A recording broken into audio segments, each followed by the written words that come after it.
А вот и наши галушки. Чеченские, ингушские, войнахские. Ирам сегодня съела чуть-чуть по-другому.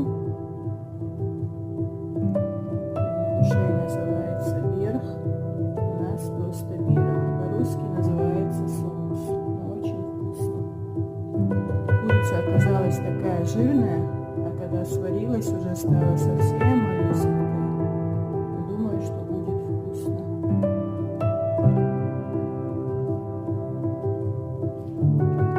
Всем приятного аппетита, готовьте с удовольствием, кушайте с аппетитом. Всем всего хорошего. Ребятки, красиво.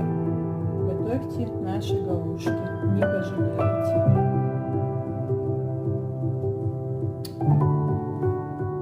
Все. Пока-пока.